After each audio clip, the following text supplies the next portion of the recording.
દેશની એવી કમાઉ ફિલ્મ જેનો નફો 6000% હતો સ્ત્રી 2 પીકે અને બાહુબલીને પછાડી। બોલિવૂડની એવી ફિલ્મ જેનું બજેટ તો ઓછું હતું પરંતુ કમાણી ખૂબ કરી, જેણે બાહુબલી, સ્ત્રી 2 અને ગદર 2 જેવી ફિલ્મોને પણ પછાડી। ફિલ્મ સિક્રેટ સુપરસ્ટારમાં 16 વર્ષની છોકરીની કહાનીને દેશ જ નહીં વિશ્વભરમાં એટલી પસંદ કરવામાં આવી હતી કે લોકોએ મન ભરીને જોઈ।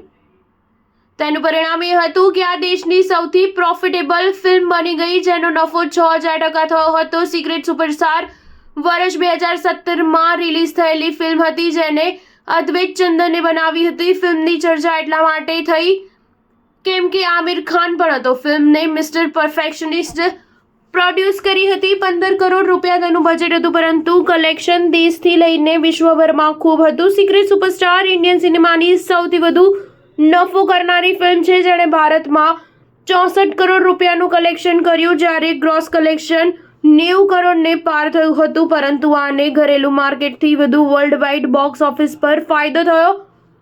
સિક્રેટ સુપરસ્ટાર જ્યારે ચીનમાં રિલીઝ થઈ તો તેને કાયા પલટી દીધી હતી। કોઈએ વિચાર્યું પણ નહોતું કે આ ત્યાં આટલો બિઝનેસ કરશે, પરંતુ આમિર ખાન અને ઝાયરા વસીમની ફિલ્મે વર્લ્ડ વાઇડ 900 કરોડ રૂપિયા કમાયા અને રેકોર્ડ કાયમ કરી દીધો, જેને 6000% નફો થયો હતો। આ સાથે તેણે જય સંતોષી માનો રેકોર્ડ મોટા માર્જિન સાથે તોડ્યો હતો। સિક્રેટ સુપરસ્ટાર નફાના મામલે સૌને પછાડી દીધી, પરંતુ સૌથી વધુ કમાણી કરવાના મામલે સ્ત્રી 2, પીકે, ગદર અને બાહુબલી ધ બિગિનિંગ જેવી મોટી ફિલ્મોને પછાડી દીધી હતી। આ સાથે સિક્રેટ સુપરસ્ટાર અત્યાર સુધીની 10મી સૌથી વધુ કમાણી કરનારી ભારતીય ફિલ્મ છે। સ્ટાર ન્યૂઝ 7 હંમેશા સચ્ચાઈની સાથે।